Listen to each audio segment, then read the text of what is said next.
So it will be posted, as mentioned a moment ago, on our PD Active YouTube channel in the next few days. That is also in the chat window. You may submit questions when you have them. We have a large group, you can use Zoom's Q&A feature there in your Zoom tool tray on the bottom of your screen. We have reserved plenty of time for Q&A at the end of the presentation to pose those questions to Dr. Luthra. Dr. Luthra, Mary, and I will use the Zoom chat feature to relay any information to you regarding the presentation, but we prefer you use the Q&A tool to submit questions to Dr. Luthra. All right. Almost at the bottom of this, sorry about that. Throughout the doctor's presentation, we will present you with a handful of poll questions, which will pop up on your Zoom screens. Please answer these as quickly as you can so the doctor may respond to these in the flow of her presentation. If you prefer to not answer these questions, merely close the window when they pop up. We will start with a simple one in a moment here that the doctor can understand who our audience is. If for any reason Dr. Luthra or I get disconnected from this webinar, which I doubt, please be patient and do not disconnect or leave the meeting for a few minutes as we try to get reconnected.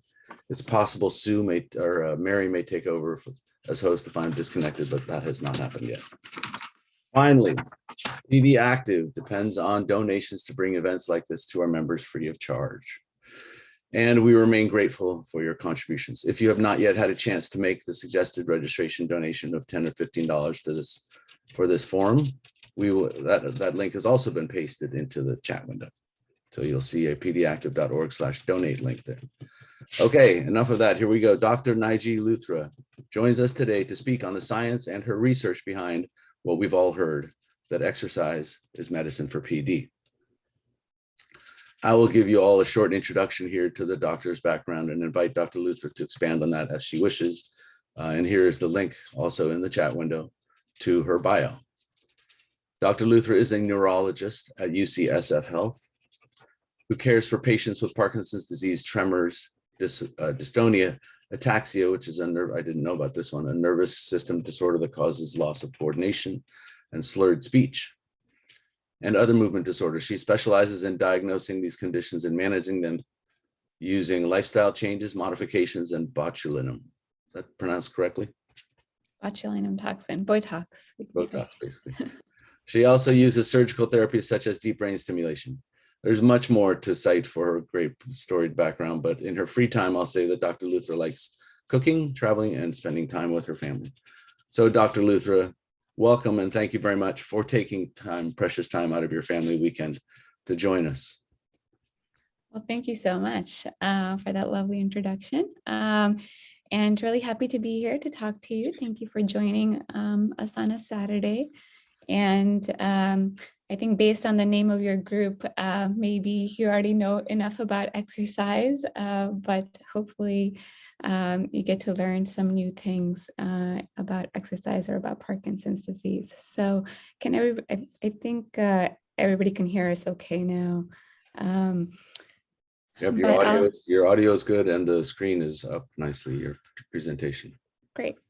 So I'll start by first talking about Parkinson's disease and why it's been so challenging to find a cure for Parkinson's disease. It's a pretty complicated syndrome, as you know. And then I'll go on to talk about kind of the effects of exercise on underlying disease, as well as the symptoms of Parkinson's disease and different types of exercises recommended for those with Parkinson's disease. I think Todd just posted a question here, so it'd be great if you can answer what is your relationship to Parkinson's disease. If you're a patient, if you're a caregiver in the community, or a concerned family member or someone else. Most of these we expect to be patients, but we do have a lot of caregivers in our community, so we'll give that another 10 seconds to run.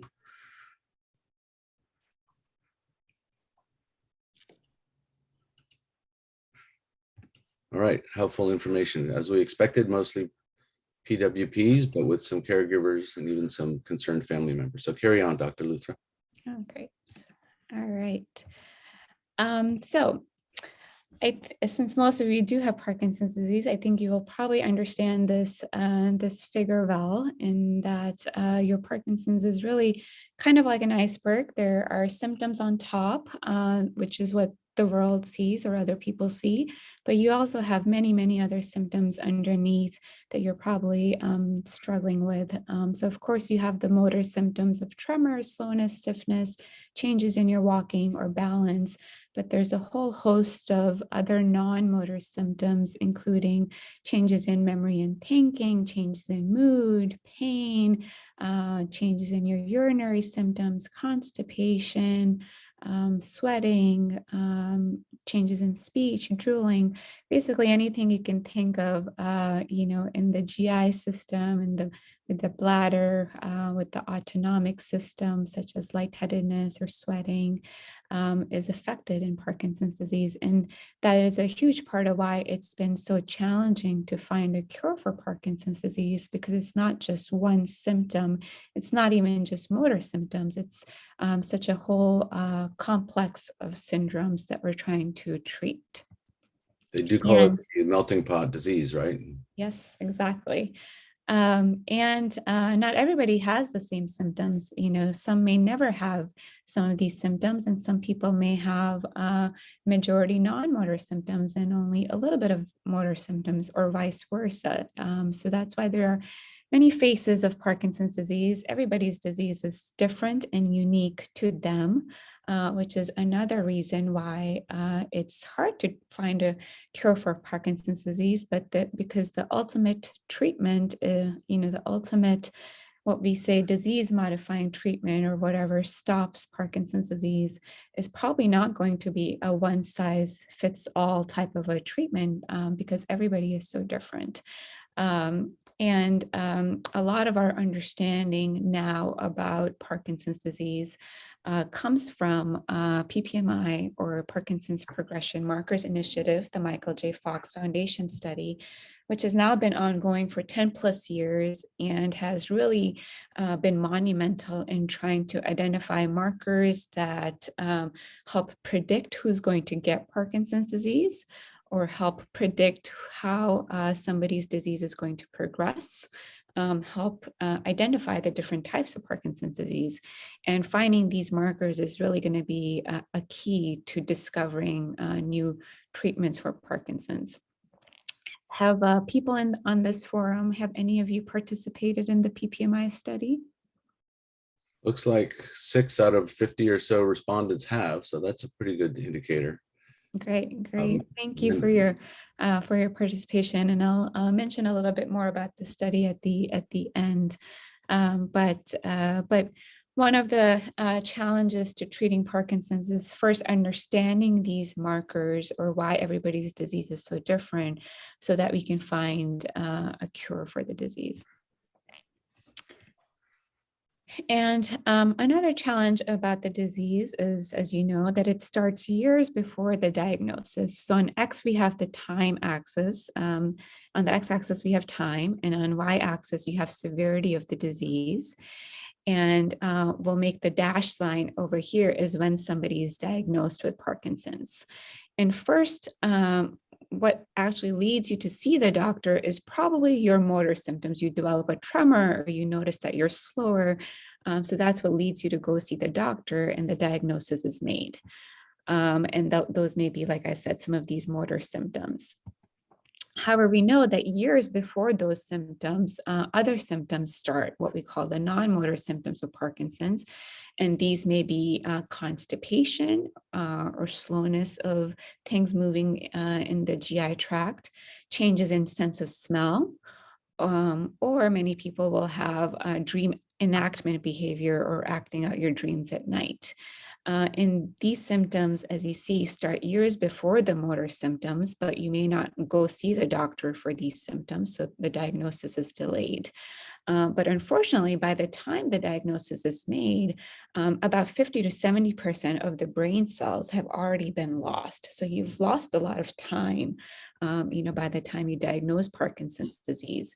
And there really is a shift and focus in our research for this early premotor phase in Parkinson's disease, so that we can target the disease at this stage before diagnosis, so that we don't lose so much time, we don't lose so many brain cells. As you know, once you lose a brain cell, we don't have the advancement in technique to bring a brain cell back to regenerate the neurons. So that is a huge part of treating Parkinson's disease. So what are some of your pre-diagnosis symptoms? What are some of the things that led you to see the doctor, or some things you noticed even before diagnosis? Yeah, I can speak for myself as this poll progresses that, and some others I've talked with in our YOPD group, that before diagnosis, before knowing much of anything about PD, I, for one, was feeling a lot of anxiety that I'd never really felt in my life before. So I definitely would check the box here of anxiety, panic, and panic attacks as an early concern. And I was so confused. And then after that, some of the motor symptoms started to appear. And that's what actually, like you said, took me into my doctor. Let's see what this poll looks like.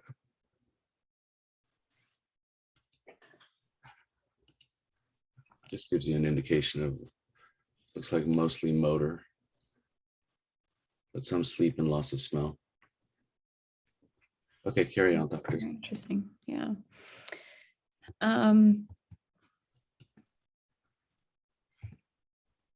And as you know, currently our treatments for Parkinson's disease treat the symptoms. There's medications that help the tremor, the stiffness, slowness, or they help the non-motor aspects, such as the constipation.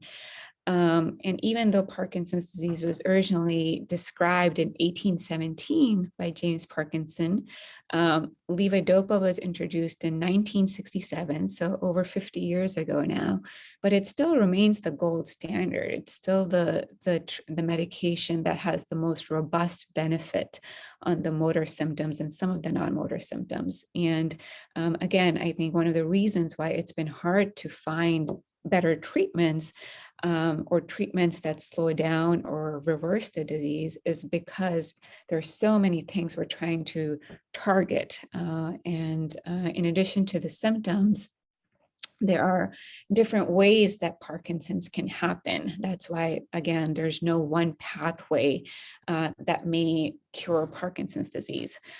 So we know that in the environment, Parkinson's can happen through two main pathways, either something in the environment or something genetic.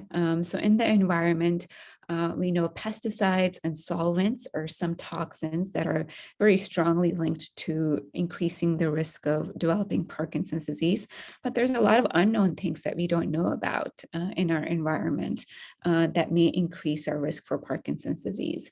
And there's three ways things can enter our body: through the gut, through the skin, or through the nose, because we know about the change in sense of smell and change in constipation and gut issues in Parkinson's.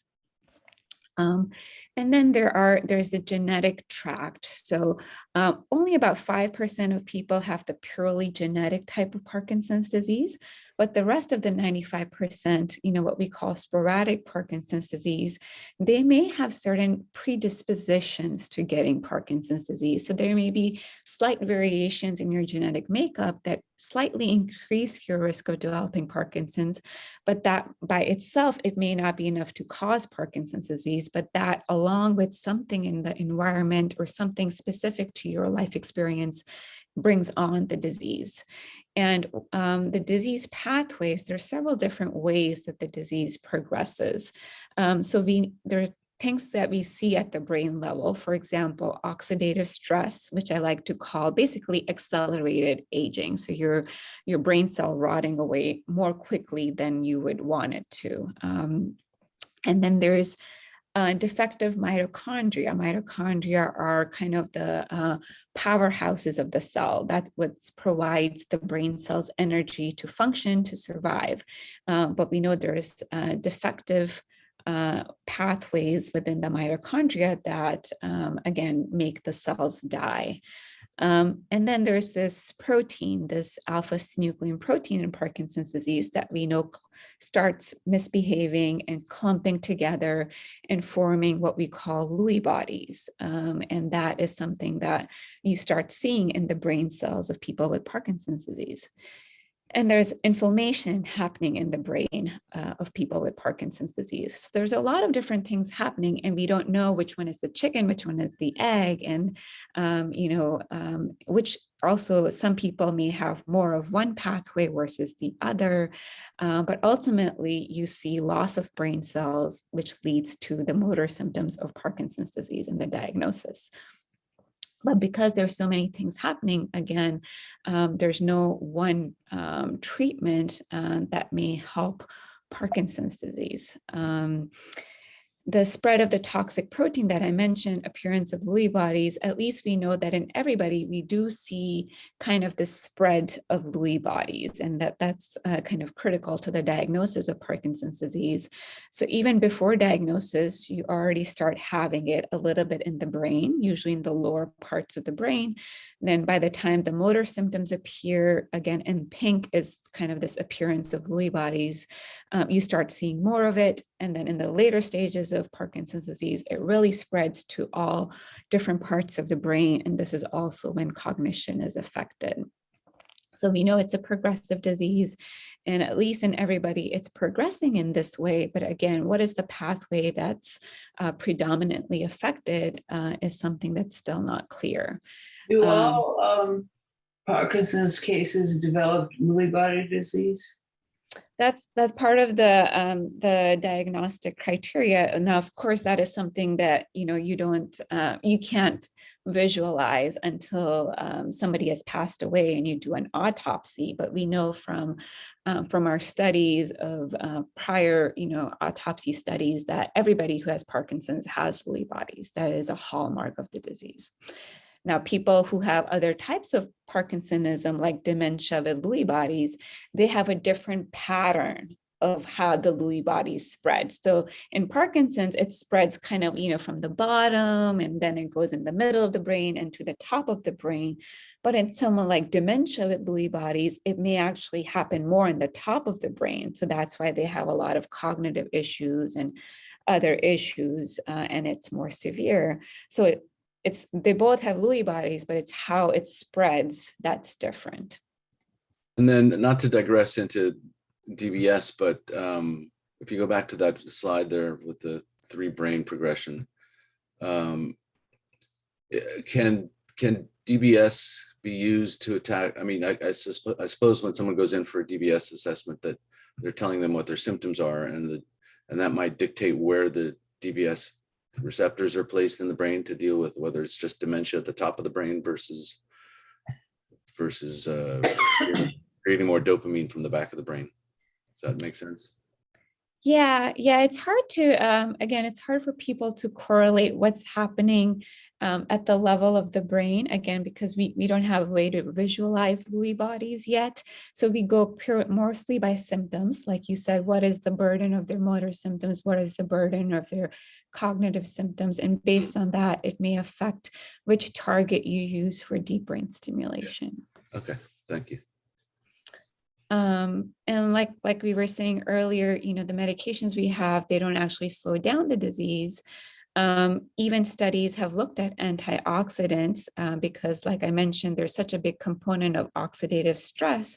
So you would think theoretically that using antioxidants would help Parkinson's disease, but a lot of the clinical trials have not shown great benefit for use of, for example, vitamin B12 or CoQ10 or vitamin D.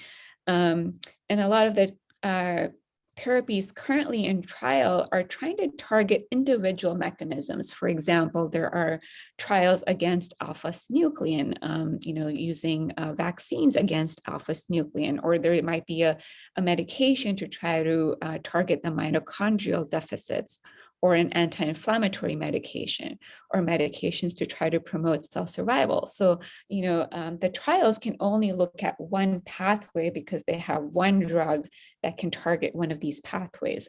But is targeting just one pathway enough to stop Parkinson's from progressing is a big question. And given, again, how diverse everybody's disease is, probably one pathway is not enough. There probably is a need to target multiple pathways. So either a treatment that targets all of these pathways or multiple drugs that target these different pathways, such as the oxidative stress and inflammation, or targeting that bad protein, alpha-synuclein, or finding a way to improve brain's survival mechanisms is probably what's needed to prevent loss of brain cells and slow down or prevent Parkinson's from progressing.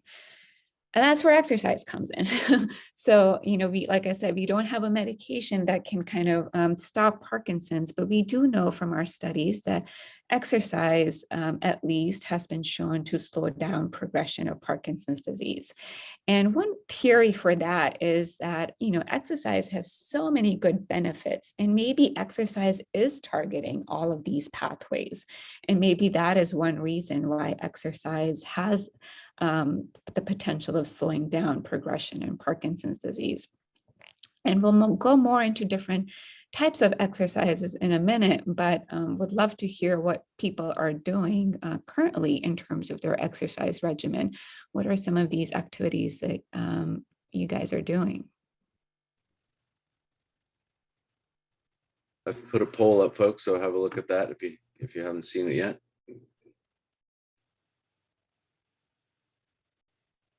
We do have a burgeoning pickleball group. I've heard pickleball from a lot of my patients, yeah.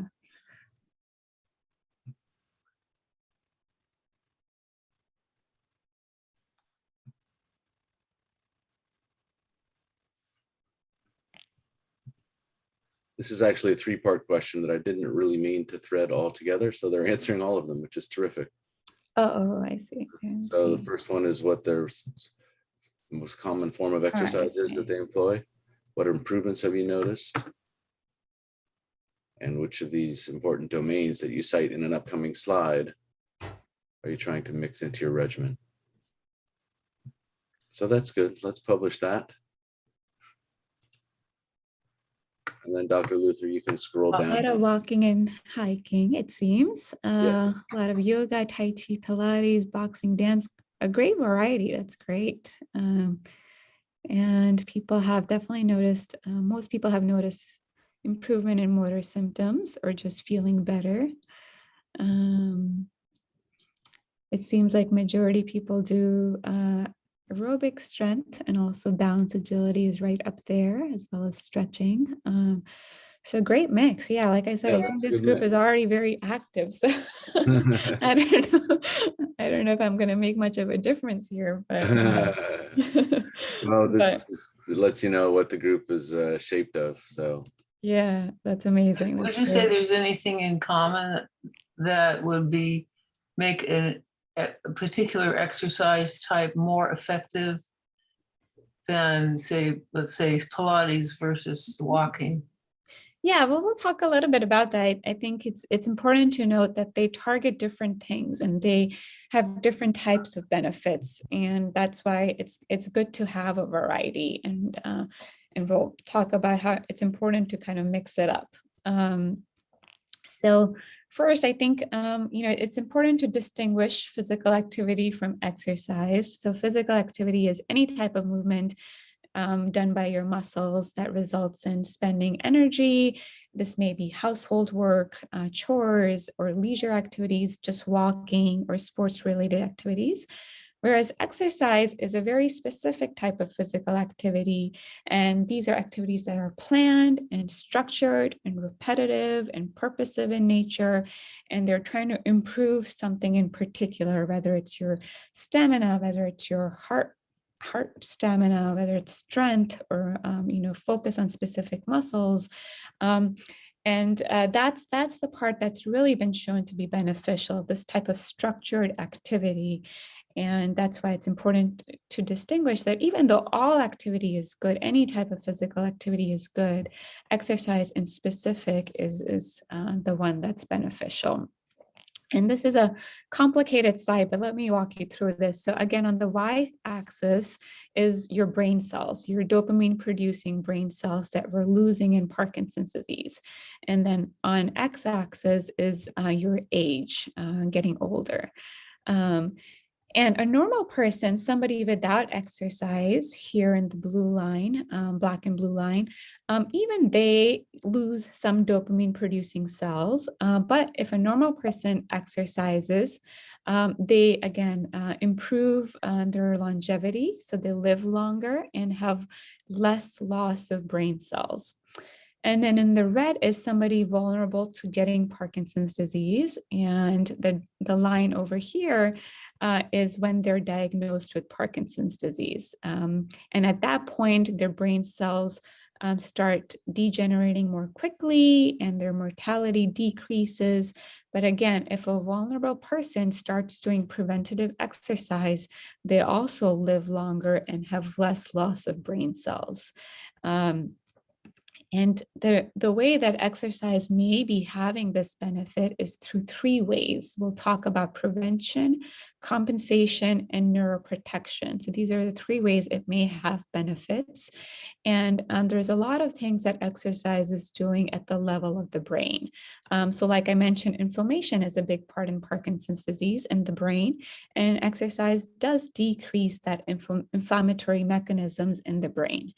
Exercise decreases oxidative stress, that accelerated aging I was talking about, and it increases the number of dopamine producing neurons, and it also improves the balance between dopamine production as well as breakdown. So dopamine is constantly in flux, right? It's being produced and then it's being broken down and taken up by cells. So it improves that equilibrium.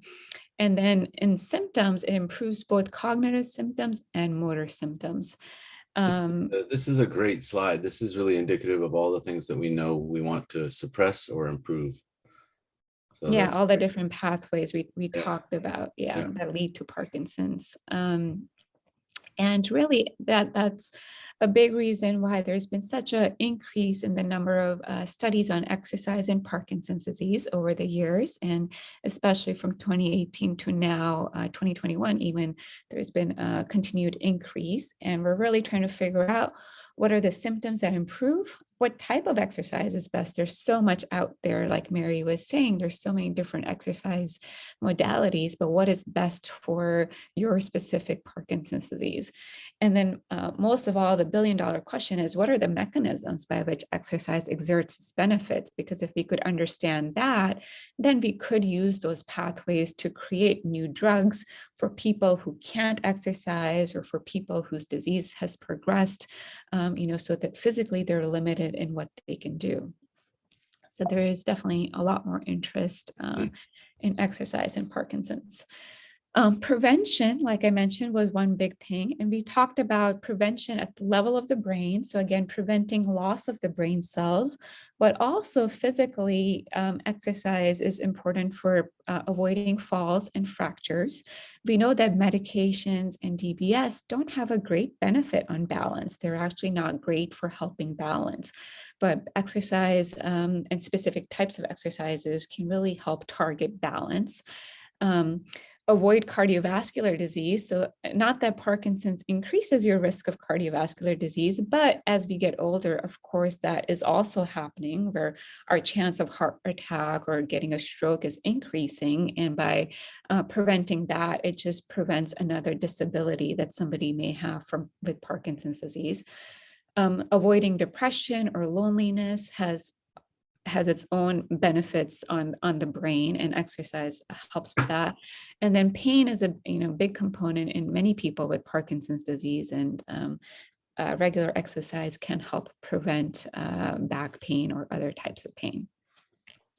And in terms of the symptoms, the red lines are, a sedentary lifestyle kind of making these things worse. We know these are things that can get worse from being sedentary. And exercise is having the opposite effect in green in improving these symptoms. Like I mentioned, the gait and balance. Exercise, we know, studies have shown improves depression, apathy, cognition, constipation, sleep, fatigue. And then again, like I said, even though Parkinson's doesn't worsen other comorbidities, but exercise can help prevent these, like cardiovascular disease and osteoporosis, and that indirectly does improve mortality. So, overall positive benefits of exercise. So the other category pathway that exercise helps with is compensation. So compensation, again, at kind of a symptom level, but then I'll also talk about at the brain level. So at the symptom level, this means learning new strategies or useful tricks to compensate for the deficits you've developed. So for example, people with Parkinson's may have freezing or feet getting stuck or not walking as well. And exercise is a way, and physical therapy is a way to kind of learn how to use external cues or develop specific techniques for turning or breaking down a task before doing it, before you decide to get up from a chair and walk over to go get something, or, do a complex action, kind of breaking it down in your head to do it. Exercise improves that processing.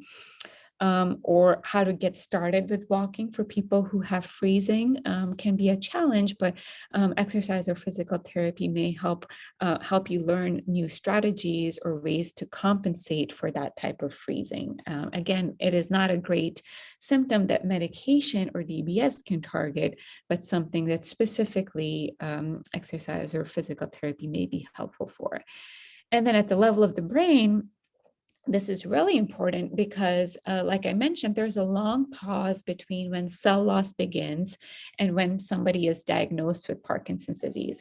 And at that time, your brain is going through a lot of changes. It's trying to figure out how to compensate for that loss of dopamine-producing neurons.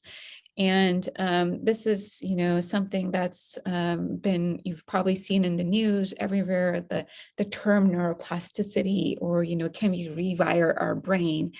We do know that the brain constantly reshapes itself in response to experience. So even though brain cells, once they die, you can't bring back brain cells that have been lost, but the brain finds other ways to kind of compensate for it. So the brain is capable of making new connections and new pathways. And that's where exercise comes in, because we know it can drive this compensation. And there is exercise-dependent neuroplasticity, or the exercise making the brain more plastic, or helping brain maintain old connections, make new connections, or restore the connections in setting of Parkinson's disease. So even though you're not getting back the brain cells, you're trying to compensate for it. And one important area where this compensation happens is that relationship between cognition and balance. And I mentioned these two issues because they're a big part of what happens as the disease progresses. And even though you may not have these issues right now, there's a need to target these early on in the disease to prevent any worsening in the future. And we know balance comes from, multiple different components, including strength, flexibility, motor control, cognition. And these are areas that need to be targeted in any stage of Parkinson's disease to prevent issues with balance in the future. Because we know that, for example, people who have more cognitive issues, people even without Parkinson's disease, older people with cognitive issues fall twice as much more as people without any cognitive issues. Or Parkinson's patients specifically with cognitive changes have more falls. And also over time, people with Parkinson's disease, the walking in balance is just not as automatic as it used to be. Normal people, or even early in Parkinson's, walking is something that just happens automatically. But as the disease progresses, it's something you have to think about and plan out. And that's why even early in the disease, it's important to build up your reserve for making this, for preventing changes in this area. Dr. I ask, Luther, is there a particular type of cognition that is more likely to influence things like falls and walking abnormalities? You I mean mean, you have executive function, you have yeah. other things like that. So is there some difference that you should be looking for? Yeah, definitely. There's different areas of cognition, including executive function, which is kind of the planning out part of your brain, the part of the brain that organizes steps or plans out an action, or your decision-making center.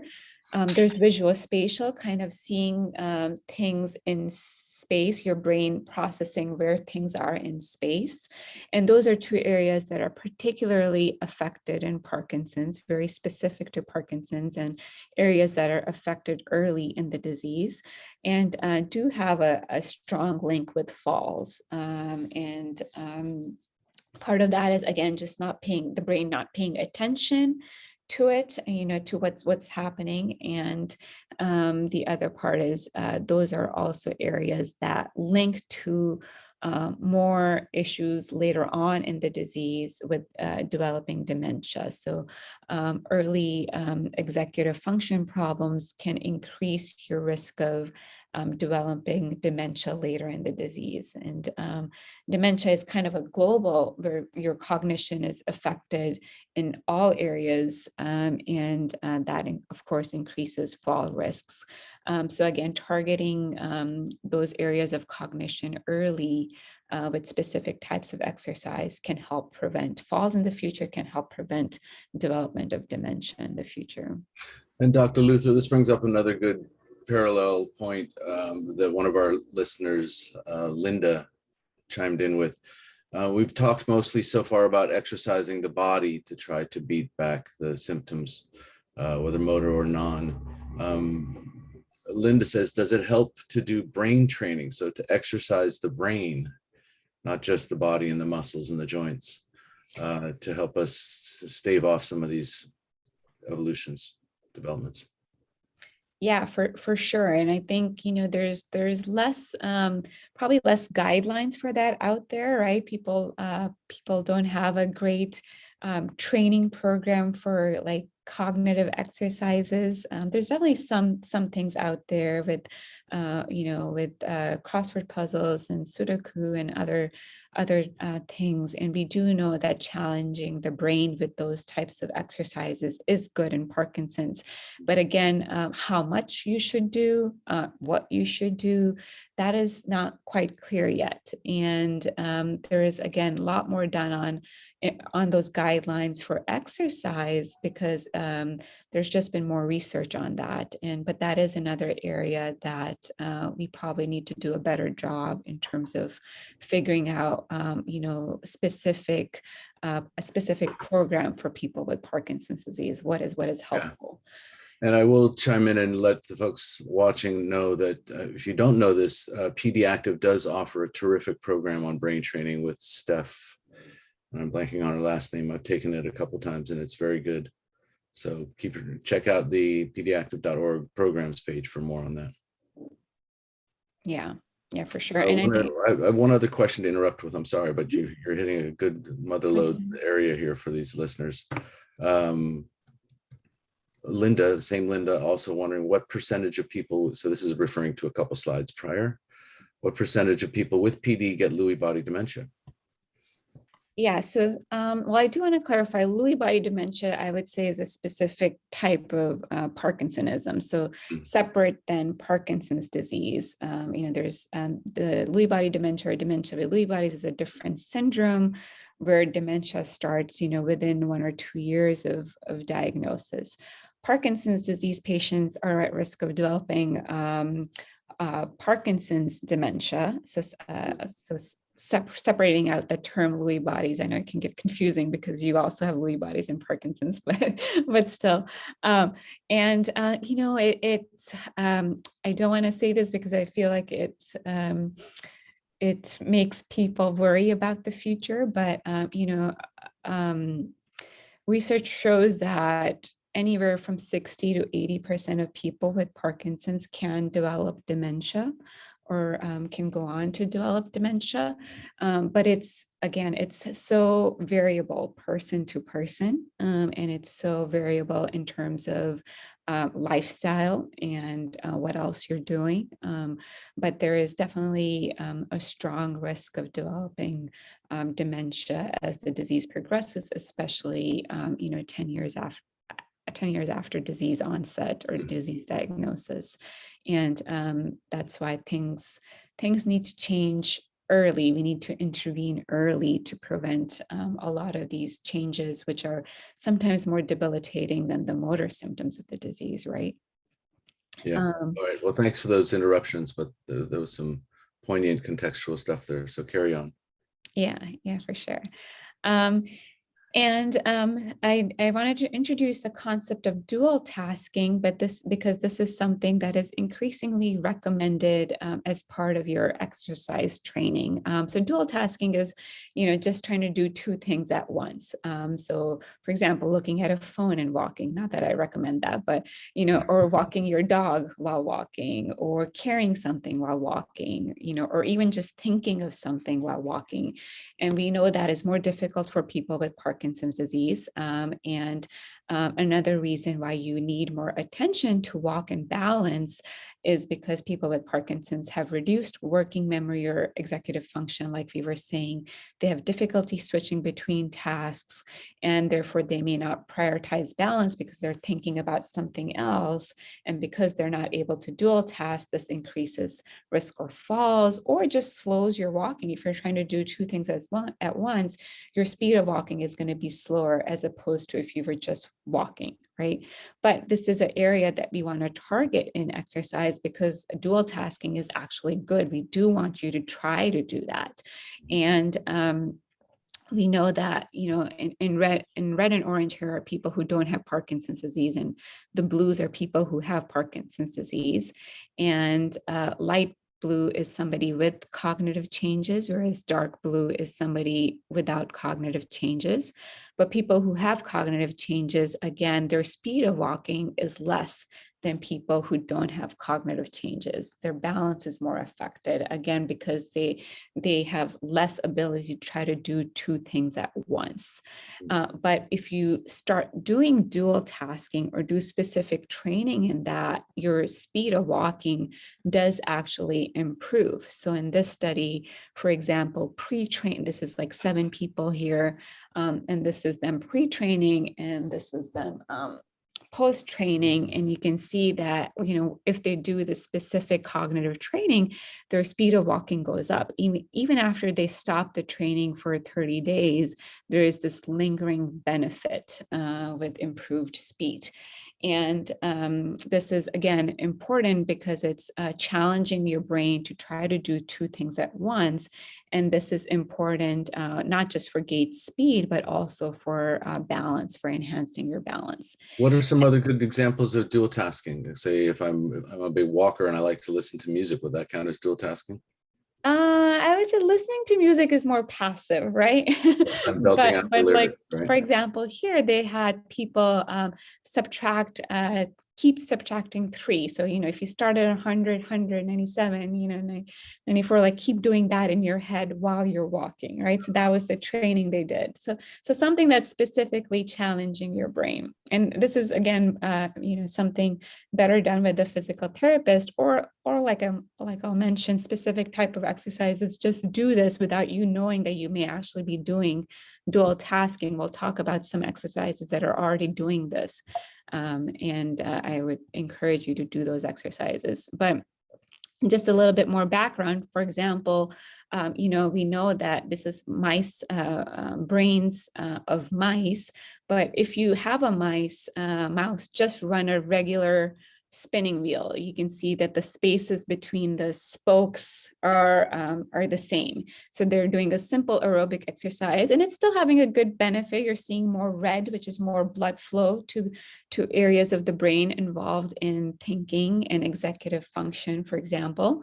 But here on the left, you have a mouse running on a wheel that has more uneven or a patterned way of where the spokes are. So it's not the same gap between them. So it's just a challenge for them, right? So if they do a more challenged type of exercise on a complex wheel, they have much more blood flow to areas of the brain involved in cognition and memory. So the type of exercise you do does play a role. And again, challenging the brain during your exercise, if you can do that, that is a plus. And you may already be doing this, like I said, without knowing.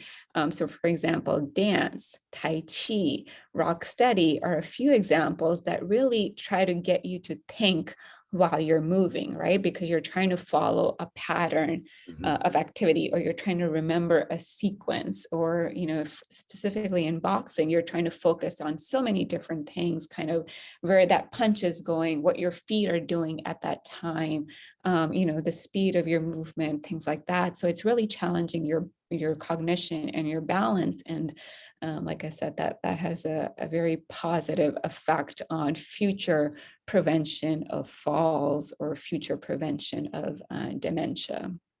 So you don't recommend we all go running out and get human-sized hamster wheels? Probably not, but something equivalent of that. I don't know what that would be. You know, there's something called agility boot camp that we'll talk about in a little bit. But you know, there's ways to changing the pattern of your movement, right? Which is what these exercises like dance and boxing do. It's just a different type of exercise. And I would say something equally important to aerobic exercise. For example, dance has been shown to target very specific motor problems like posture, rigidity, slowness, shuffling, cognition, mood. And again, you're using music, you're using your partner to have cues to change your movement. And then of course it has the whole social aspect, which has its own benefit on the brain. But you know, on this figure on the right, you can see that people who who did dance exercises, which is the top line, their balance scores, which is on the y-axis, their balance really improved compared to people who didn't. And tango in particular is the dance that in trials has been shown to have a very positive effect on balance. And similarly, Tai Chi and Qigong and Parkinson's disease, there's increasing studies or trials with these exercise interventions showing, again, benefits on posture control, on improving both the motor and non-motor symptoms like cognition, and also evidence for a group session being more beneficial than going out and trying to do Tai Chi individually, for example. You know, the group dynamics has a more positive impact. And sometimes these exercises, again, are more beneficial on postural control, especially than weight training or just stretching. Like Todd was mentioning, it seems like Pediactive already offers Tai Chi classes, which is great. I do have one quick question that's relevant to the presentation here. Joanne asks, what type of dance was it you said a slide or two ago that shows the greatest benefit? Is there a specific type? Was it tango specifically or any other? Yeah, tango specifically. I think tango is one of those dances that's, again, very complicated, right? There's so many steps and patterns. And that's why tango has been extensively studied and shown to be beneficial, because it's making you kind of there's a speed you're moving at, but also quickly changing directions and your brain trying to remember the steps. So again, a very great example of that dual tasking at its best, I guess, dual task training at its best, because it's really challenging both the cognition and the balance and the movement. And Ellen says ballet is also great. Ballet is also very, very great. Yeah, for sure. And maybe more able to do individually, I think. Not me, but somebody. And similarly to that, I think agility exercises or agility training is also something that people now recommend making a part of your exercise regimen. And agility training is basically a type of training that stimulates the ability to move and change the position of the body quickly and effectively, again, to try to improve that coordination, improve that balance, improve your reflex, right? That's what people lose in Parkinson's, is that reflex, like something makes you step back, and over time, as the disease progresses, you lose that ability to catch yourself from falling back. And both agility training especially, is something, because it's helping you kind of coordinate your movements quickly, is trying to improve that reflex, which again, because it's so specific, it's really hard to improve with the Parkinson's medications like levodopa, and requires more specific training. And again, you may already be doing some of these exercises, so I'm not telling you to go out and do more, but just to keep in mind that these are, good to incorporate. So hiking, again, because you're in an environment that may make you turn quickly or think quickly, challenge your balance in different ways because you're on different levels. The ground is on different levels. Golfing requires a lot of quick turns and things like that. Similarly, fishing, or again, Tai Chi and dance, are things that again make you kind of change your direction quickly, are part of it's called agility training. And there has been, like I said, was mentioning, specific trials doing an agility boot camp with people with Parkinson's disease, where they really do, for example, these ladder exercises, or, different ways of stepping, kind of like a mini version of what people in military go through, I guess, when they're doing the training, those obstacles that you can imagine. Yeah, So kind not of just like military though. I mean, these types of agility ladders we use as a soccer coach for youth soccer. exactly right. Like For a my lot of these girls. sports And people so the do thinking that, right? initially was that the fast feet through the ladder like this, or slaloming through cones without a ball, would make your footwork faster. Well, Exactly. it also made their brain work and their decision-making skills faster. We did studies in the club that showed that if we incorporated agility, at least one training per week, then the girls were getting not just faster feet, but they were making smarter, quicker decisions. Yeah, and that's exactly what's happening here in Parkinson's, again, affecting both the decision making as well as how quickly your feet are able to adapt, which is so important in Parkinson's, right? Especially because that freezing can happen in the disease either now or later. Maybe you don't have it now, but you may get it in the future. So the key again is prevention and already building a reserve in your brain, so that if it does happen as the disease progresses, your brain already has built those pathways to compensate for it. So a quick time check. We are 1 hour in, Dr. Luther. That's fine. We've been interrupting. I think I'm almost done with my exercise slides. Yeah, so no problem. No stress and no need to rush. I'm just, thank you for that. we'll try to reserve at least 30 minutes for Q&A. Yeah, I should be done in I think 5-10 minutes. Okay. And then lastly, I just wanted to mention again the neuroprotective effects of exercise. So there was again prevention, compensation, and then the last thing was neuroprotection.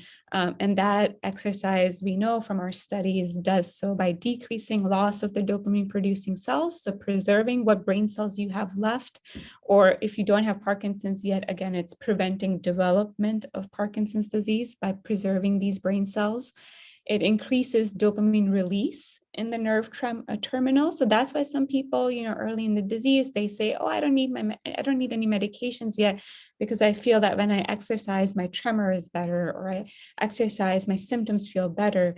And that's because it is increasing the dopamine release. So you don't need the levodopa or need as much levodopa. And then preserving the nerve endings. So, the brain cells make connections through these nerve endings, and that's also being lost in Parkinson's, and exercise helps preserve those. And then kind of going into the guidelines for what's recommended. So this is the general guideline for healthy adults, for any adult in America, I guess, that, they should do at least 30 minutes, 5 days a week of moderate intensity exercise, moderate intensity aerobic exercise.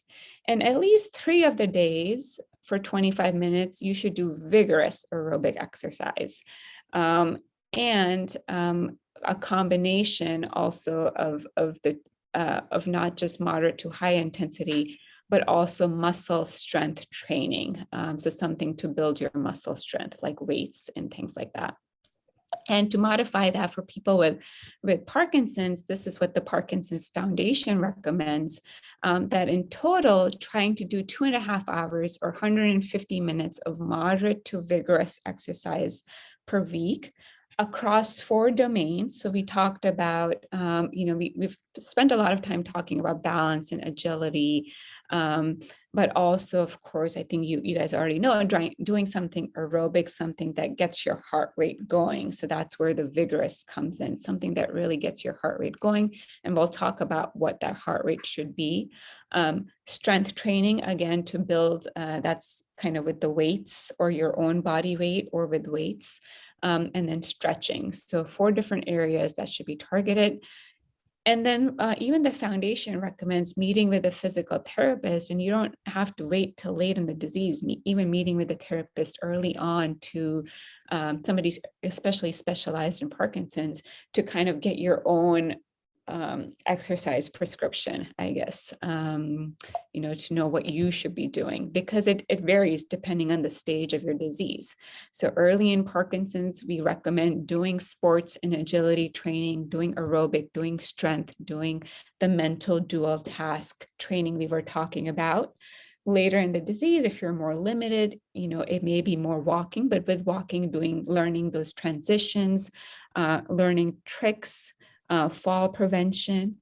And then all stages should focus on flexibility, should focus on that postural alignment or postural response, that improving that postural reflex, large movements, and deep breathing.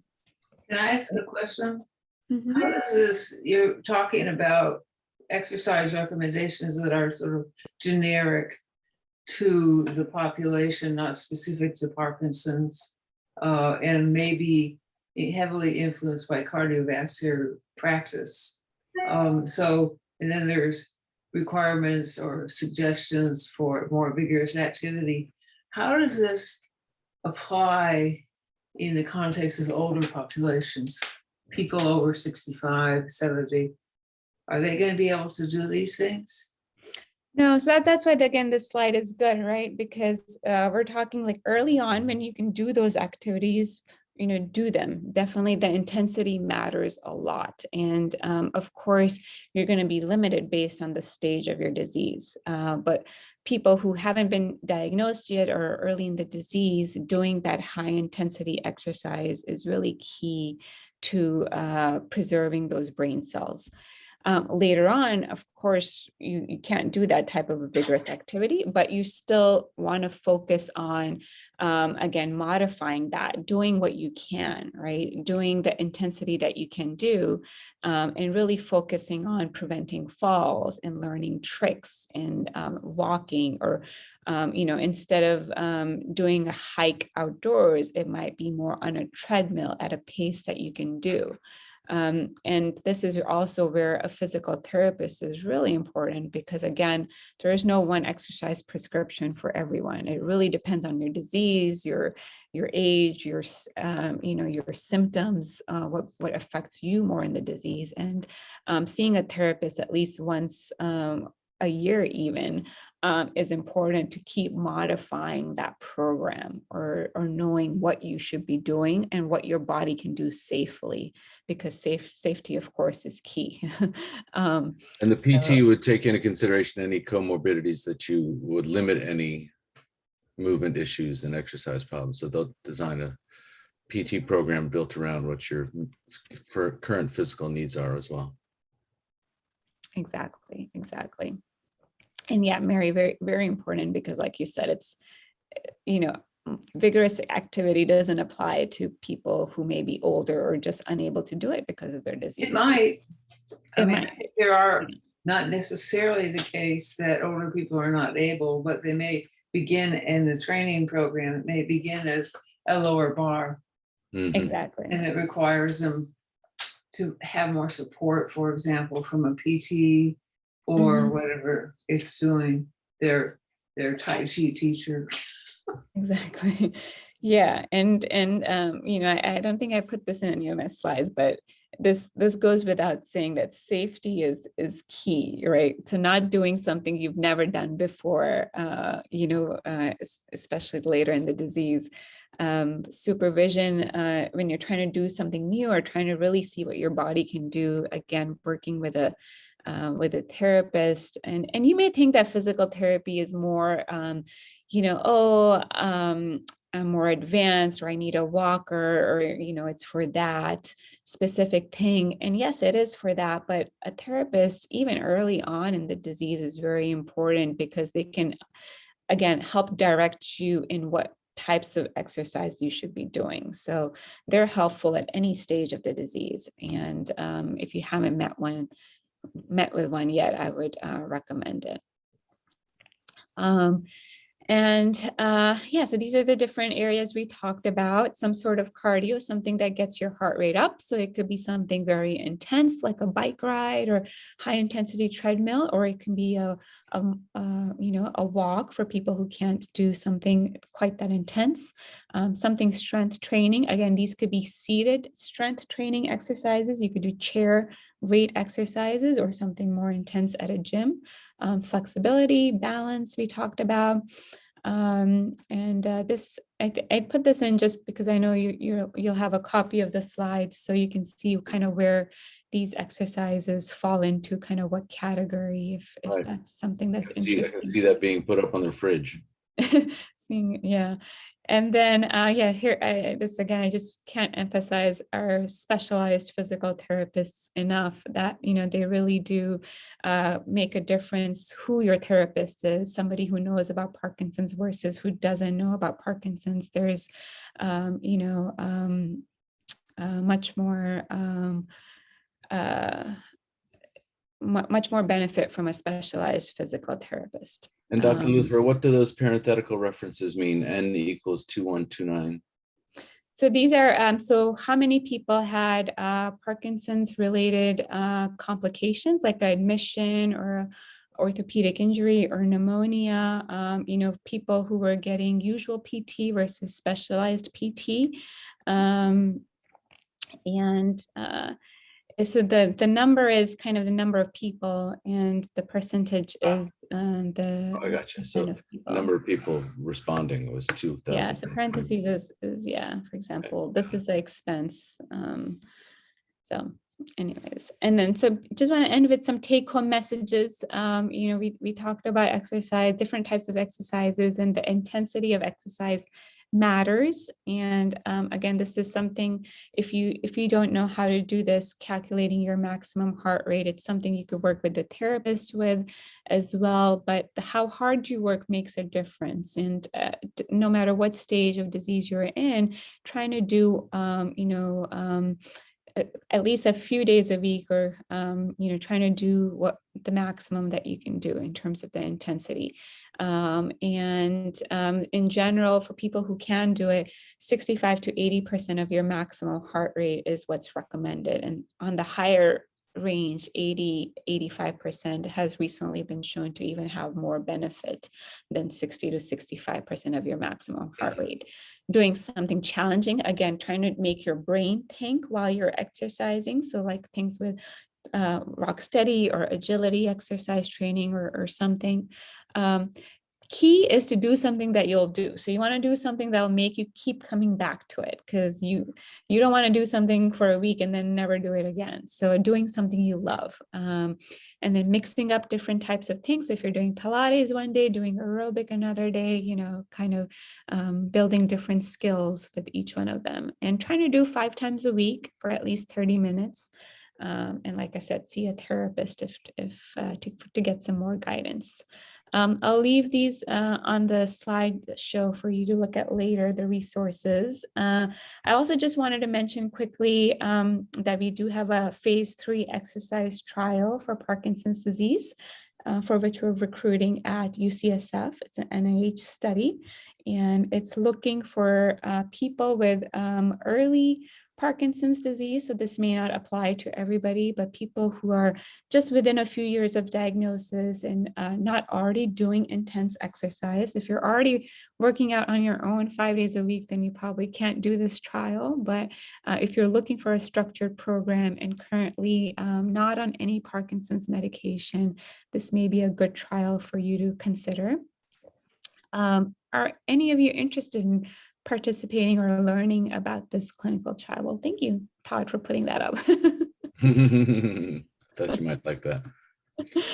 I cut it off a little bit early, but I did want you to see the positive responses. So, well, thank you 14, for those 14, and maybe others that didn't respond yet, but I suppose if you'd like to message me directly, folks, in the chat window, find the drop down that says to panelists only. I'll transfer that information on to Dr. Luthra. Yeah. I know a lot of you might not qualify either because you're already doing too much exercise, or you may be past that 3-year window of diagnosis or taking Parkinson's medication. But unfortunately, a lot of these trials have to look at, if they're trying to see if it makes a difference on disease progression, they have to restrict their criteria to these early folks before they can apply it to the rest of the population. Yeah. Is this study, is the clinical study being conducted at UCSF? That's what one person wants to know. Yes. Okay. It's UCSF, and so we hook you up with a trainer, and of course you exercise at home as well, because the whole goal is to exercise 4 or 5 days a week, but with a trainer kind of supervising you here at UCSF. Is there a website that you can list for me right now, and I'll put it in chat for folks? For this study? To the Spark, yeah. I think it's called, sorry, I will put it up into, oh, there it is, now let me come out. I think it's just called sparks3pd.com.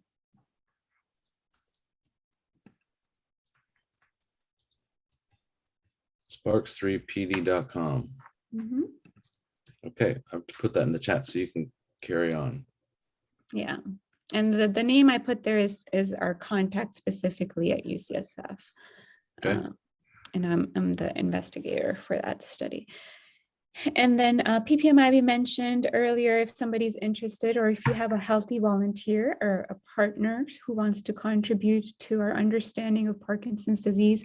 This is a study we started 10 years ago. The Fox Foundation started 10 years ago, and now they're doing their second round of enrollment. So they've opened up enrollment again for people with early Parkinson's disease, at risk for developing Parkinson's, or healthy volunteers. And then last one, this is Topaz. I don't know if we've talked about this study on this for this support group before, but this is basically can apply to anybody. Anybody can probably qualify for this study. This is a trial of Parkinson's disease and an osteoporosis medication, zoledronic acid, because like I mentioned, people with Parkinson's or other types of Parkinsonism, like dementia with Lewy bodies, have a high risk of fractures, a 4-fold increased risk of getting fractures because they're at high risk of falls, but also because Parkinson's patients have a high risk of getting osteoporosis, and even higher in people over 60. And if you have a fracture, it can really reduce your independence depending on the disability. despite this high risk of fracture, people with Parkinson's actually have a much lower rate of getting osteoporosis treatment. And the goal of this study is to kind of make this a standard of care for everybody with Parkinson's, that you be put on a medication kind of preemptively. So you build up bone strength before you have a fall, before you have a fracture. And currently this study is enrolling. It's going to be one of the largest studies enrolling up to 3,500 people with Parkinson's. And you don't even have to leave your home for it. It can be done completely remotely. And even the treatment is done at your home. So if you're interested, topazstudy.org is the study website. You just sign up for it online and somebody will get in touch with you. Those are now in the chat window for everyone to grab. Oh, thank you. All right. Well, I think this is my last slide. So if you can open up to questions now. I like this. This is cute. Everybody should read this. It's a nice little play on pharma versus physical exercise. Okay. All right. We do have a few questions already in the chat, the Q&A window that I'll start to pull out one by one. Mary, if you see any come across the radar that I missed, please feel free to chime in. Sure. We've also got a few in the chat window. So I'll start with Andrea. Earlier on in the presentation, she asks if it's not answered in the talk, and I don't remember hearing it. What exactly does forced mean in forced exercise? I think there was a reference in one of your slides early on. Yeah, so forced is basically kind of setting an intensity level, for example, being at a 80% maximum heart rate and forcing yourself to be at that range for the duration of the exercise. Okay. So instead of just, doing unmonitored exercise, for example, or kind of just, listening to your body and doing it, forced is kind of like I've set a goal that I'm going to run on a treadmill at an 80% maximum heart rate and do that for 30 minutes. And there definitely is are studies showing benefit with that. When you repeatedly tell your brain and body to do that type of exercise, that's when you see maximum benefit. 80% maximum heart rate is definitely, well, I shouldn't say definitely. That's what the trial is. The SPARKS-3 trial, for example, is really trying to see, is 85% better than 65%, or are they equally effective? Or is 85% bad? I don't think it's the latter. The initial studies suggest that 80 to 85% is better than 60 to 65%. But anything is good. So whatever your body can do, it should do.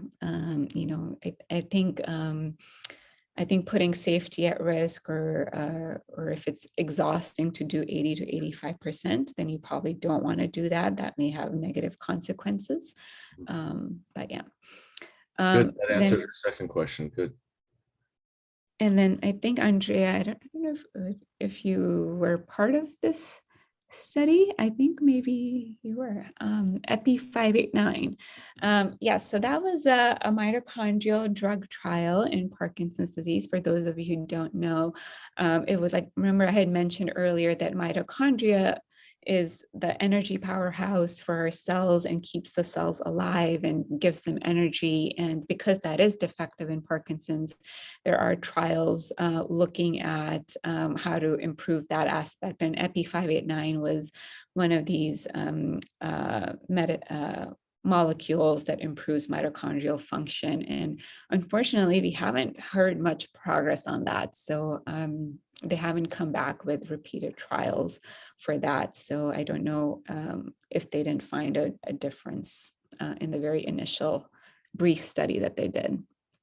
But there's still more trials looking at kind of that pathway, a different molecule in that pathway. One of our community asks, what about swimming and recent articles about swimming and brain benefits? Yeah, I think swimming also is, I don't think I mentioned it specifically, but swimming also challenges your brain, your cognition too. Again, you're trying to remember movements and do specific movements. So kind of not much different than boxing or dancing. It's also doing that. So I do think swimming is also a great tool. I think it's less accessible to people. I think maybe that's why there isn't, people don't do it that much. But I think if somebody can do it, it's a great way. Again, another great example of that dual task type of training. If you're a real glutton, you can join the Dolphin Club in San Francisco and swim the bay every morning. Cold day. You see any, Mary? No.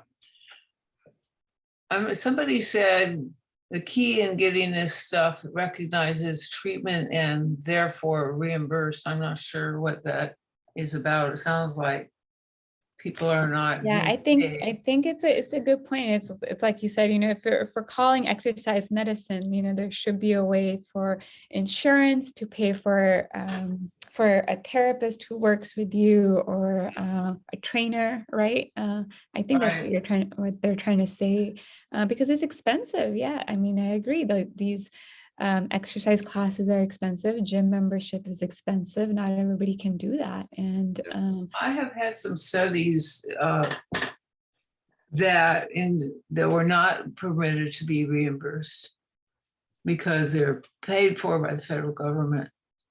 So sometimes it's not because the PI necessarily is resistant or the patients, because the federal regulations limited. The Women's Health Initiative, which I was part of, a PI on, was an example of that. They spent a lot of money, but would not permit payment locally. So it's Hey, a complicated. Dr. Luther, would you mind scrolling back up to your resources page? One person would like to refer back to that. And in the meantime, I'll throw out a couple other questions. Two of our members asked a similar question. Are there resources for finding a PD experienced personal trainer in the East Bay? Asks Eric. And similarly, Laura says, do you have a recommendation for a PT to help with an older adult to help with this 4-task program? Mm-hmm. Yeah, and I think it's sometimes it's hard to find somebody specifically, but if I don't know if people have heard or gone through like the LSVT or the power therapy, PWR exclamation point, power therapy, even if you don't do their specific therapy program, at least those are physical therapists who work with people with Parkinson's disease. So if you go to lsvtglobal.com or power therapy and you're able to at least find somebody in that area, even if you don't do that specific program, it's still a therapist that probably works with Parkinson's patients and can tailor a program more specific for example, somebody much older. Sorry to interrupt. LSVT. lsvtglobal.com, I think. Like this. Yeah. V as in Victor, T as in Tom. Yeah. So of course they're known very much for their big program and their loud speech program. But the point is that they have therapists who are trained to work with people with Parkinson's disease. So even if you don't do specifically the LSVT big program, for example, if this older adult is just not able to commit to that program, they can still at least be your therapist for general PD therapy. So that's one way to find someone specific to your zip code, I guess. And I'm not sure how to get it to you, but we in the East Bay, we have some lists of therapists we've worked with for Parkinson's patients, and I can certainly send those to Todd if there's an interest. Yes, let's do that. That would be terrific. Reminding folks to lob us any questions. We do have a few minutes left in the window. But lob us any questions you've got via the Q&A feature in Zoom. You'll find it at the bottom of your tool tray in the Zoom screen. I think somebody was asking about losing a lot of muscle mass since Yes. COVID and how they can regain strength. And I think similarly, if you're able to work with a therapist, again, that's a great way to kind of figure out how to increase the weight training.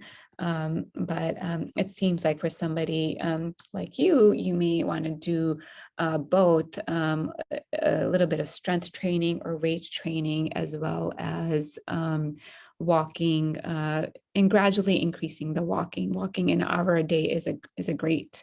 It's great that you're able to do that, even if it's slow, and just keeping that up. And maybe some days you walk half an hour, but try to walk faster or increase the intensity of the walk. There's also, I guess I should have put this in the resources, and I could put it before I send it to you, back to you, Todd. But there's I don't know if people have heard about the program Fitness Counts. It's like a manual put out also by a Parkinson's group, and that has some great exercises for the strength training aspect, for building specific muscles like the quads and things like that, and the core. And I can send that to you. Okay, good. All right, put that Put it in the chat window for now. Let's see. I think that starts to wrap up the questions. Let me just do a scan through the chat window here. Oh. Somebody wants to know which type of dance is the best. I think you said tango, didn't you? It might have been an earlier question, yeah. Yeah, tango and ballet and whatever you want to do in the privacy of your own home. Shake your tail feather. Have you heard of a PT/musician who uses the piano? Christina asks. No. Oh, sorry, I was answering a chat. What was the question? Have you heard of a PT/musician who uses the piano for That's their a good therapy? question. I don't know that I do. I would add to the cognitive sort of multitasking. Yeah. Beautiful. I don't know if there's specific groups that do that. Like just like not like a support group, but like an activity group. But there certainly should be something like that for people with Parkinson's. And do pull-ups and push-ups substitute for weight training? Yeah, they do, because you're using your body weight. So they absolutely do. And I put the fitness count manual in the chat for people who want to download a copy. Great.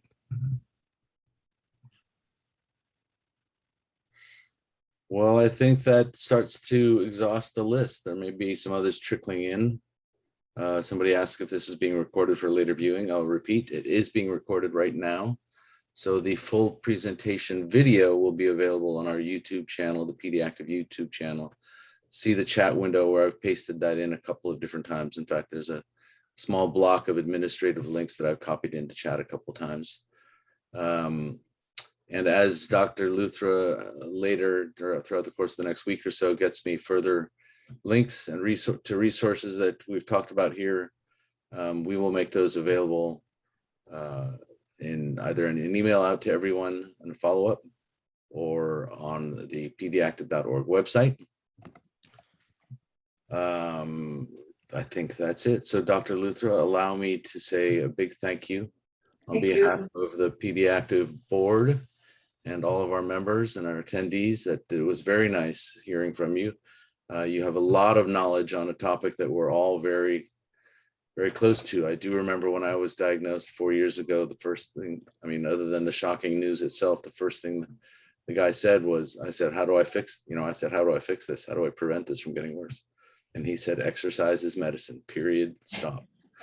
So that's what I've been preaching to myself and anybody else that I talk to that asks me how I'm doing with it. I say I power walk daily, and when I'm healthy enough, I ride my bike. And so thank you very much, Dr. Luthra. Very insightful stuff. Great presentation. And again, thanks for spending your time with us on the weekend. Oh no, thank you so much. I appreciate it, and please feel free to reach out to Todd or to me with any questions as well. Thank you. Terrific. All right. Thanks, everyone. Thanks for joining. Stay in touch on when this will be posted to the YouTube channel and when the presentation will be up on the site. But I hope you all have a terrific rest of your weekend. Happy Saturday. It's beautiful out there. I hope you get outside and enjoy it. Take care, everyone. All right. Ciao. Bye-bye.